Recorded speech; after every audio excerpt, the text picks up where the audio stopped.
নন্দ সুত বলি যারে ভাগবত মে গাই, সেই কৃষ্ণ অবতীর্ণ চৈতন্য গোসাই। ব্রজেন্দ্র নন্দন যেই শচীর সুত হইল সেই, বলরাম হইল নিতাই। জয় জয় গৌর পূর্ণিমা মহা উৎসব কি, গৌরাঙ্গ মহাপ্রভু কি। প্রিয় ভক্ত, গৌরাঙ্গ মহাপ্রভুর শুভ আবির্ভাব তিথি উপলক্ষে আমরা গৌর পূর্ণিমার অপার মহিমা কথা শ্রবণ করব এবং বাড়িতে আমরা কিভাবে গৌর পূর্ণিমার মহা উৎসবের ব্রত পালন করব সেই বিষয়ে আজ আমরা জানব।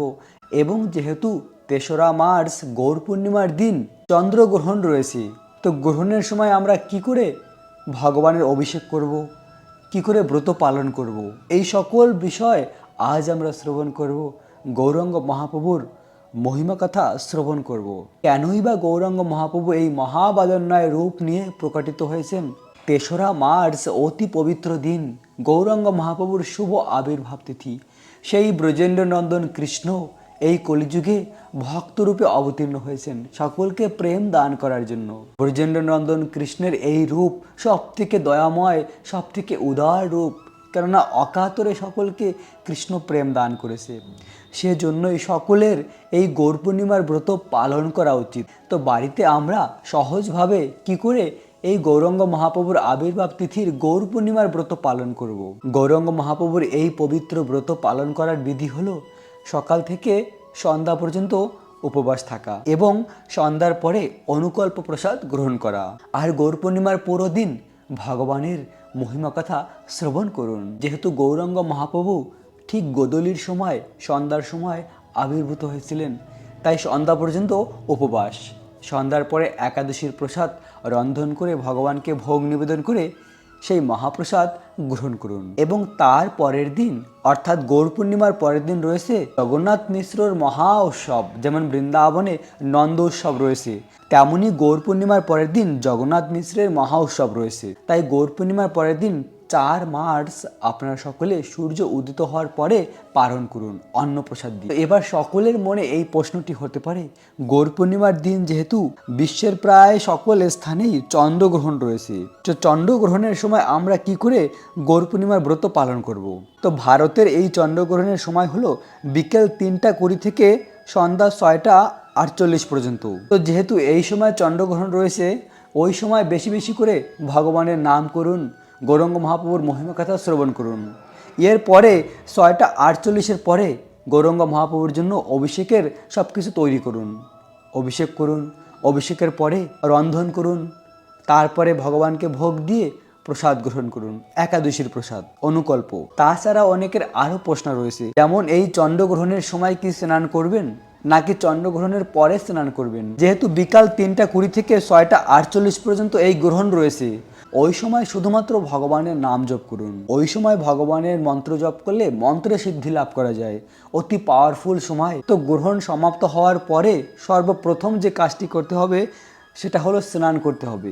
আমাদেরকে স্নান করে পবিত্র হতে হবে, কেননা গ্রহণের পরে স্নান না করলে ৭ জনম কুষ্ঠরোগ প্রাপ্ত হয়। তাই গ্রহণের পরে অবশ্যই সকলে স্নান করবেন। স্নানের পরে গৌরাঙ্গ মহাপ্রভুর জন্য পঞ্চামৃত দিয়ে তাকে অভিষেক করবেন। ভগবানের জন্য অনুকল্প প্রসাদ রন্ধন করে ভগবানকে ভোগ নিবেদন করবেন, তারপরে সেই প্রসাদ গ্রহণ করবেন। এভাবে আপনারা সকলে গৌরাঙ্গ মহাপ্রভুর এই আবির্ভাব তিথি গৌর পূর্ণিমার ব্রত পালন করে ভগবানের বিশেষ কৃপা লাভ করুন। বাংলাদেশের গ্রহণের সময় হলো বিকেল ৩টা ৫০ থেকে ৭টা ১৮ পর্যন্ত। এই সময় বাংলাদেশে গ্রহণ থাকবে। আমরা জেনে নিলাম কিভাবে গৌর পূর্ণিমার ব্রত পালন করব, কি বিধিনিষেধ রয়েছে। তো এখন আমরা এই মহাবাদান্যায় অবতার গৌরাঙ্গ মহাপ্রভুর অপার মহিমা কথা শ্রবণ করব। গৌরাঙ্গ মহাপ্রভু হলেন স্বয়ং কৃষ্ণ।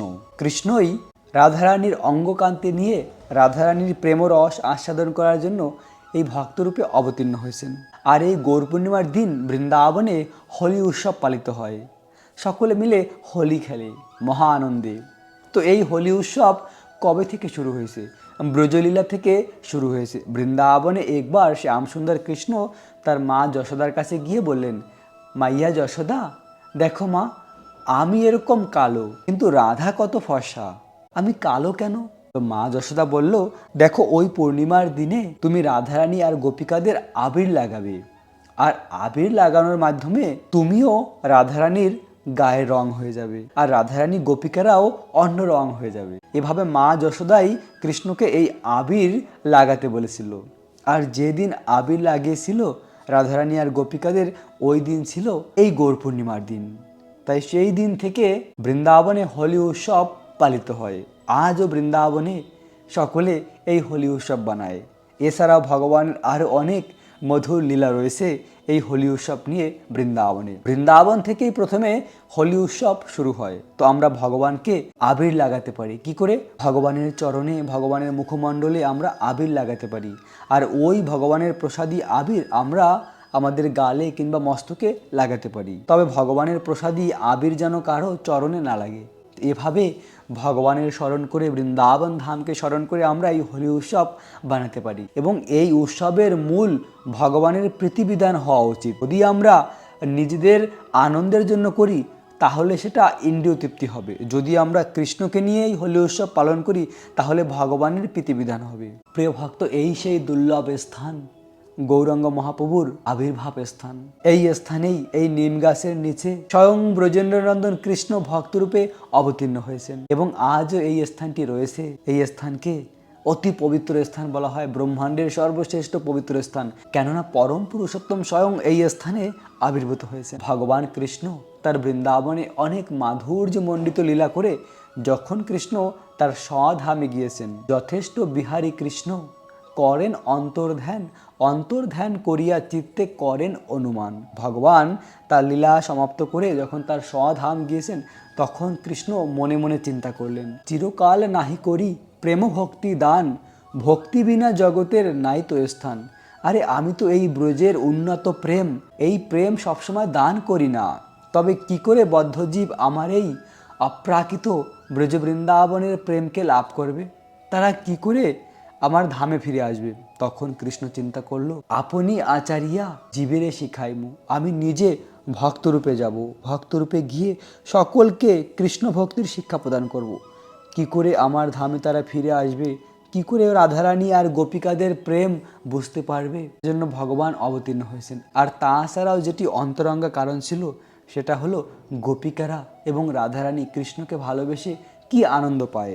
কৃষ্ণ তো নিজেই অমৃতময় রসগোল্লা, তিনি নিজের মহিমা, নিজের আস্বাদন নিজে করতে পারে না, কিন্তু গোপিকারা সেই রস আস্বাদন করে। কৃষ্ণকে ভালোবেসে, কৃষ্ণকে সেবা করে এত আনন্দ পায় গোপিকারা এবং রাধারানী।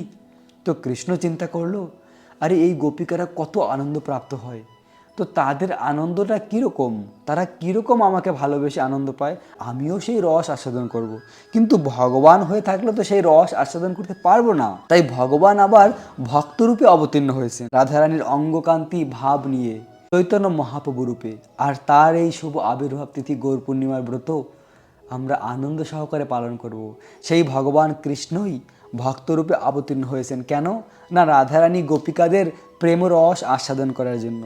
তো ভগবান ভক্তরূপে অবতীর্ণ হয়ে তিনি হা কৃষ্ণ কোথা কৃষ্ণ, কোথা গেলে পাবো কৃষ্ণ, এরকম অজর ধরায় তিনি কান্না করেছেন কৃষ্ণ বিরহে, রাধারানী গোপিকাদের বিরহে। এভাবে ভগবান নিজে এই ভক্তি করে দেখিয়েছেন কিভাবে কৃষ্ণকে প্রাপ্ত হতে হয়। আর তার সঙ্গে সঙ্গে ভগবান এই জগৎ জীবের কল্যাণের জন্য সকলের প্রতি পরম দয়ালু হয়ে ভগবান তার গোলক বৃন্দাবনের সব থেকে অমূল্য রতন কৃষ্ণ নাম নিয়ে এসেছেন। যে গোলক বৃন্দাবনের প্রেমধন, সেই প্রেমধন হলো হরে কৃষ্ণ কৃষ্ণ কৃষ্ণ হরে হরে, হরে রাম রাম রাম হরে হরে।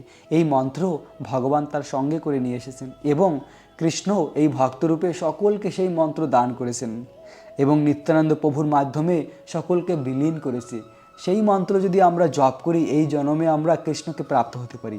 একদিন আগেই এত ভগবানের নাম করেছি অনেক জোরে জোরে, তাই আমার গলাটা ভেঙে আসে। কিন্তু গলা ভেঙে থাকলেও ভগবানের মহিমা, ভগবানের কথামৃত তো আমরা বন্ধ করতে পারি না। ভগবানের নাম প্রচার কখনো বন্ধ হওয়া উচিত নয়। কৃষ্ণ ভক্তি আমাদের নিত্যকৃত, আমাদের জন্ম জন্মের সম্পত্তি। ভগবানকে ভালোবাসা, ভগবানের মহিমা প্রচার করা। তাই আসুন প্রিয় ভক্ত, আমরা সকলে মিলে গৌর পূর্ণিমার ব্রত পালন করে এই মনুষ্য জন্মকে সার্থক করি। গৌর পূর্ণিমার দিন ভগবানের এই কথামৃত শ্রবণ করুন এবং ভগবানকে হৃদয় থেকে ভালোবাসুন। গৌরাঙ্গ মহাপ্রভু আর নিত্যানন্দ প্রভু হলো সব থেকে দয়ালু। আমরা যদি এই জীবনে ভগবানকে প্রাপ্ত করতে চাই তাহলে অবশ্যই গৌরাঙ্গ মহাপ্রভুর চরণে আত্মসমর্পিত করা উচিত।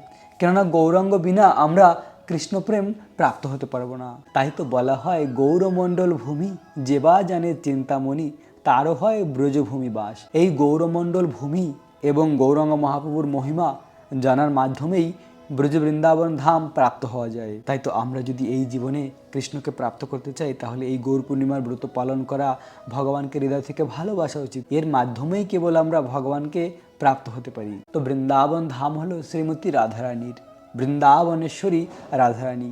সেই বৃন্দাবনেশ্বরী রাধারানী সব থেকে করুণাময়ী, সব থেকে করুণাময়ী রাধারানী। রাধারানীর করুণার অপার মহিমা। আর সেই রাধারানীর করুণা, রাধারানীর ভাব নিয়ে প্রকাটিত হয়েছেন স্বয়ং ভগবান এই গৌর সুন্দর। শ্রীমতী রাধারানী নিজে তার প্রেম দিয়ে নবদ্বীপ ধামকে বানিয়েছেন। রাধারানী নিজে নবদ্বীপ ধামকে বানিয়েছেন একান্তে কৃষ্ণের সেবা করার জন্য। আর সেই ধামকে বানিয়ে রাধারানী তার হাতে বাঁশি নিয়ে মধুর সুরে বাঁশি বাজিয়েছিলেন। আর ওই বাঁশির সুরে শ্যামসুন্দর কৃষ্ণ বৃন্দাবন থেকে নববৃন্দাবন গৌরমণ্ডল ভূমিতে চলে যায় নবদ্বীপে। আর সেখানে যাওয়ার পরে কৃষ্ণ রাধারানীকে দেখলেন একটি কুঞ্জে বসে আছে, কুঞ্জের পাশে আবার গঙ্গা বহিত হচ্ছে। তখন কৃষ্ণ রাধারানীকে বললেন, হে রাধা, তোমার এই ধাম আমার অতি প্রিয়, তোমার এই ধামকে দেখে আমি অতি প্রসন্ন হয়েছি। তখন রাধারানী বলল, হে শ্যামসুন্দর, এই ধাম তোমার জন্য, এই ধাম আমি তোমার জন্য বানিয়েছি, একান্তে তোমার সেবা করার জন্য। তখন রাধারানী সেই ধামকে কৃষ্ণকে গিফট করে। আর সেই ধামেই গৌরাঙ্গ মহাপ্রভু অবতীর্ণ হয়েছেন। বৃন্দাবন থেকে অভিন্ন নববৃন্দাবন। যে দিন যার আবির্ভাব তিথি সেই দিন সে অনেক বেশি কৃপালু, দয়ালু হন। এমনিতেই গৌরাঙ্গ মহাপ্রভু সব থেকে বেশি দয়ালু, মহাবদান্যয় অবতার, কিন্তু আরও বেশি কৃপালু এই গৌর পূর্ণিমার দিন। গৌর পূর্ণিমার দিন আমরা গৌরাঙ্গ মহাপ্রভুর বিশেষ কৃপা লাভ করতে পারি। আমরা সকল প্রকার পাপ থেকে মুক্ত হতে পারি গৌর পূর্ণিমার ব্রত পালন করার মাধ্যমে। যেহেতু ভগবান স্বয়ং একাদশীর ব্রত সৃষ্টি করেছেন, আর সেই ভগবান স্বয়ং পুরুষোত্তমের যখন আবির্ভাব তিথি হয় গৌর পূর্ণিমা, ওই ব্রত পালন করলে আমরা লাখো লাখো একাদশীর ফল প্রাপ্ত হই গৌর পূর্ণিমার ব্রত পালন করার মাধ্যমে। তাই নিষ্ঠা সহকারে ঘরে এই ব্রত আপনারা সকলে পালন করুন।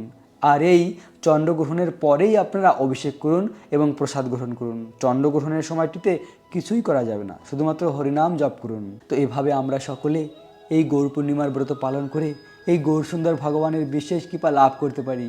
তো সেই ব্রজের শ্যাম সুন্দরী আবার গৌর সুন্দর রূপে অবতীর্ণ হয়েছেন। সেই তো গোবিন্দ, সাক্ষাৎ চৈতন্য গোসাই, জীবেরে নিস্তারিতে এই সে দয়ালু আর নাই। সেই যে গোবিন্দ কৃষ্ণ, যশোদা মায়ের পুত্র, তিনি এই চৈতন্য গোসাই রূপে অবতীর্ণ হয়েছেন এবং এরকম দয়ালু আর কেউ নেই। আর এই দয়া আমরা কিভাবে প্রাপ্ত হব না, গৌরাঙ্গ মহাপ্রভুর শিক্ষা লাভ করার মাধ্যমে। গৌরাঙ্গ মহাপ্রভুর শিক্ষা হলেন সবসময় যেন আমরা ব্রজ গোপিকাদের পদাঙ্গ অনুসরণ করে কৃষ্ণকে ভালোবাসি। কেননা ব্রজ গোপিকারাই হলেন সব থেকে শ্রেষ্ঠ ভক্ত। রম্মা কাচি উপাসনা ব্রজবধূ বর্গেন কল্পিতা। এই ব্রজবধূ গোপিকারাই হলেন সর্বশ্রেষ্ঠ ভক্ত। তাদের ভক্তিকেই অনুসরণ করেছেন চৈতন্য মহাপ্রভু। তিনি নিজে একজন ভক্ত রূপে অভিনয় করে দেখিয়েছেন, যদিও তিনি স্বয়ং ভগবান। যে ব্রজ গোপিকারা কত মহান, তারা কিভাবে কৃষ্ণকে ভালোবেসেছেন এবং তারা কৃষ্ণকে প্রাপ্ত করেছেন। তো আমরাও এই দুর্লভ মনুষ্য জন্ম লাভ করে কৃষ্ণকে প্রাপ্ত হতে পারি। সব সময় যদি আমরা ভগবানের নিয়ম পালন করি, কৃষ্ণ নাম জপ করি, চৈতন্য মহাপ্রভুর নাম জপ করুন, গৌরাঙ্গ নিত্যানন্দ, গৌরাঙ্গ নিত্যানন্দ। মায়াপুর ধামে এই গৌরাঙ্গ মহাপ্রভুর এক অনন্য ভক্ত রয়েছে। গৌরাঙ্গ মহাপ্রভুর নিজ পার্শ্বদ, যার নাম হলেন হিজ হোলিনেস জয়পতাকা স্বামী গুরু মহারাজ। আর জয়পতাকা স্বামী গুরু মহারাজ গৌরাঙ্গ মহাপ্রভুর সব থেকে প্রেমী ভক্ত। তিনি হলেন গৌরাঙ্গ মহাপ্রভুর সব থেকে প্রিয়। তিনি সব সময় তার শ্রীমুখে বলেন গৌরাঙ্গ নিত্যানন্দ, গৌরাঙ্গ নিত্যানন্দ। গৌরাঙ্গ নিত্যানন্দ হলেন তার প্রাণধন। পরম পূজ্য জয়পতাকা স্বামী গুরু মহারাজের প্রাণধন হলেন গৌরাঙ্গ মহাপ্রভু আর নিত্যানন্দ প্রভু। আজকে আমরা মায়াপুর ধামের বিশাল মন্দিরকে দেখতে পাচ্ছি এ চৈতন্য মহাপ্রভুর এই নিজ পার্শ্বদ জয়পতাকা স্বামী গুরু মহারাজের কৃপার মাধ্যমে। তিনি এই মন্দির বানিয়েছেন, মায়াপুরকে এত সুন্দর সাজিয়েছেন। তো ভগবানের এই শুদ্ধ ভক্ত, যার মাধ্যমে আমরা ভগবানকে জানতে পেরেছি, তো তার চরণেও আমরা হৃদয় থেকে প্রার্থনা জানাই। ভগবানের শুদ্ধ ভক্তের কৃপার মাধ্যমে আমরা গৌরাঙ্গ মহাপ্রভুকে প্রাপ্ত হতে পারি। তো এভাবে আমরা এই পবিত্র গৌর পূর্ণিমার ব্রত পালন করে দুর্লভ মনুষ্য জন্মকে সার্থক করতে পারি, এই জীবনেই কৃষ্ণের কাছে ফিরে যেতে পারি। সকলে বেশি বেশি করে কৃষ্ণ নাম জপ করুন। হরে কৃষ্ণ কৃষ্ণ কৃষ্ণ হরে হরে, হরে রাম রাম রাম হরে হরে। প্রিয় ভক্ত, আপনাদের সকলকে গৌর পূর্ণিমার অনেক অনেক শুভেচ্ছা, অভিনন্দন। রাখবেন নিজেদের অনেক অনেক যত্ন, থাকবেন কৃষ্ণ ভাবনাময়। রাধে রাধে।